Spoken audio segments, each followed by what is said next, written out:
방사선 사고는 초동 대응이 중요합니다. 먼저 초동 대응이란 사고 발생 초기에 사고가 확대되는 것을 막고 사고의 영향을 최대한 줄이도록 노력하는 초기의 대응을 말합니다. 모든 사고는 예방하는 것이 가장 이상적이지만 일단 사고가 발생하였을 경우 초기에 적절히 대응하여 피해를 최소화하는 것이 중요합니다.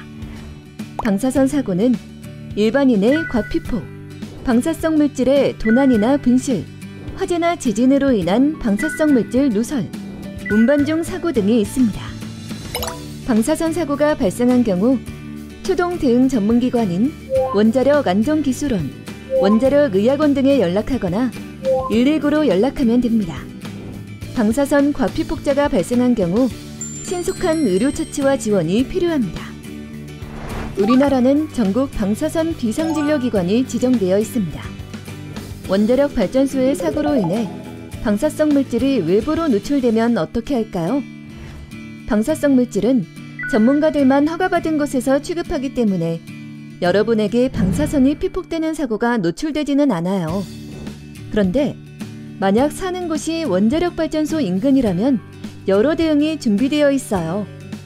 오늘은 원자력 발전소 사고에 대한 대응만 알아볼까요? 먼저 위험 수준에 따라 3가지 단계로 나뉩니다. 백색 비상의 경우 방사선 노출 영향이 원자력 시설 건물 내로 예상되는 비상사태입니다. 청색 비상의 경우 방사선 노출 영향이 원자력 시설의 부지 내로 예상되는 비상사태입니다.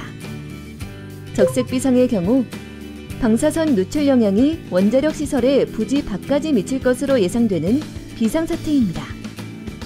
방사선 사고가 나면 학생들은 어떻게 행동해야 할까요?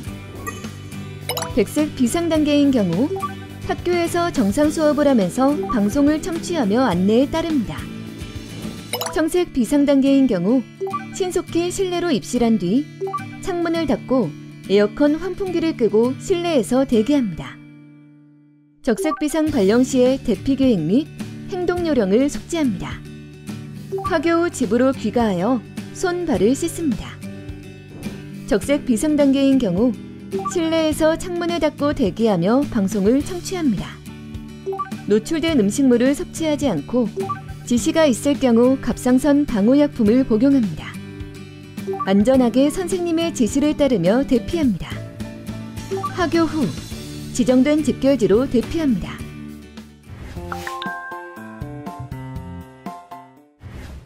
선생님, 방사선 사고가 났을 때 실내 대피 통보를 받으면 어떻게 해야 하나요? 실내 대피 통보를 받으면 건물 내에서 대기하면서 외부의 공기가 실내로 들어오지 않도록 차단하는 것이 중요합니다. 어떻게요? 먼저 집에 있는 창과 문을 잘 닫아야 합니다. 또한 밖에서 공기가 들어오지 않도록 에어컨과 환풍기를 모두 끕니다. 혹시 모를 화재에 대비하여 가스나 수도를 잠그는 것이 안전하며 공식적인 안내방송을 보며 지시를 기다립니다. 그렇다면 안전지역으로 대피 통보를 받으면 어떻게 해야 해요? 꼭 필요한 식량, 옷, 약품 등을 몸에 지니고 안내에 따라 지자체에서 제공한 차량, 도보 등으로 질서 있게 안전지역으로 이동하면 됩니다. 혹시 엄마나 아빠를 잃어버리면 어떻게 해요? 구호소에서는 주민의 인적 사항을 중심으로 가족을 찾아주고 있어요.